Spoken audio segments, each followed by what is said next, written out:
This is part 3 of the resume writing series on structure. And in this final session, we're going to review the 3 remaining resume writing rules. Start ideas on the left side and indent where appropriate. Emphasize groups of roles, titles, and organizations with bold, all caps, and italics. And structure the entire resume with consistency. And we're discussing those together because often they overlap in the examples that we're going to be looking at. We'll begin with starting ideas on the left side and indenting where appropriate. And what we mean by starting on the left-hand side is not this. So we don't literally mean begin every single thing on the left-hand side, because of course it's more difficult for the person who's looking at your resume to read it. There is a situation in which this is useful, and it's explained in the booklet. And within this example, there are a couple of pieces that help explain start ideas on the left side. So in the education section, we are starting new ideas on the left side. Capital University is located in Columbus, Ohio. And then a new idea is I'm receiving a Bachelor of Arts degree in May of 2020. And those two thoughts are related. That's one idea. And a new idea is within my Bachelor of Arts, my major is or was biology. Likewise, with the experience sections, we're starting new ideas on each line. So typically that's the title and then the dates during which you held that title. So the idea is I'm working as a personal assistant. I started in September 2018 and I'm still in that position. And a new idea is that work is in the chemistry department at Capital University. So we're starting ideas on the left-hand side for sure.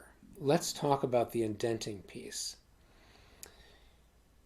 When we were covering the formatting in the first session, we talked about 2 different ways of indenting your text. And those are demonstrated in the Jordan student example and the Caitlin student example.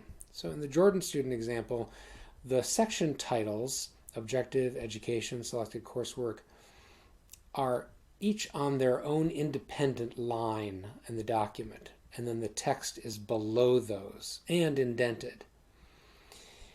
As opposed to the other way typically that you can do this, in which case the section titles occupy the same line as text. So each of the section titles also has text on the same line.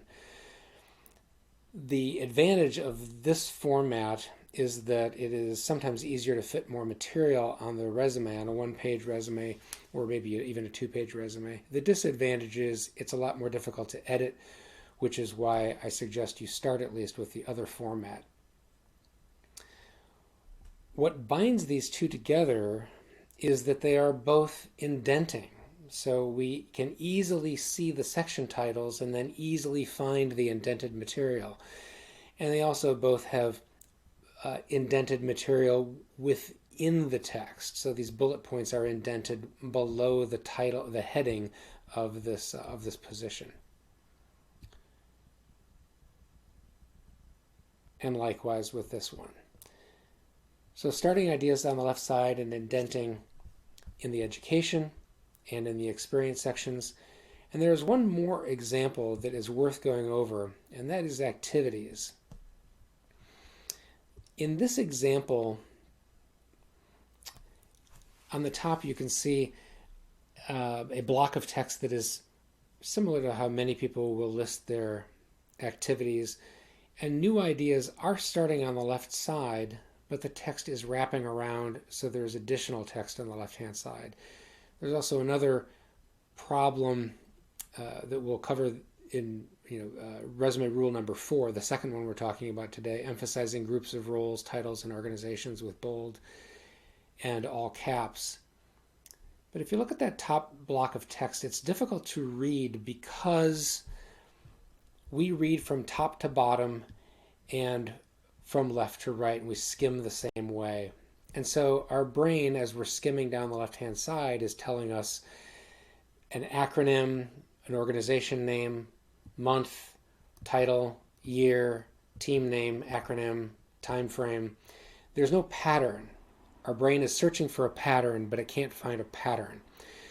So a better way of structuring this is using indentation as well as the emphasizing of the groups of roles and titles.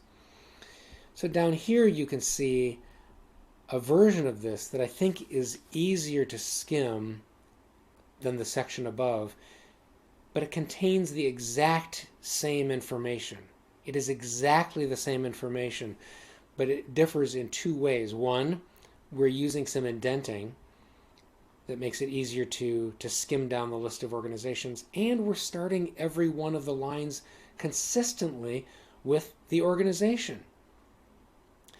So your brain doesn't have to think out loud that the organization names are in all caps and the positions are all in bold. That just happens naturally. So this is a good example of both starting ideas on the left-hand side. So all of these are starting here. Indenting where appropriate. So there's an indentation under each one, and that's an easy way to see that that's a subcategory. And emphasizing groups of roles and titles and organizations with those special characters, bold and all caps and italics. Let's look back at those examples in the resumes to see that the emphasizing of roles and titles and organizations happens within the experience sections as well. So in this example, here the titles are also in bold, and you don't have to make them in bold. You could make them italics or whatever else you want, but doing it consistently is what is helpful. And the name of the organizations are in all caps. And again, they don't need to be all caps. They could be italics or they could be something else, but this seems to work pretty well.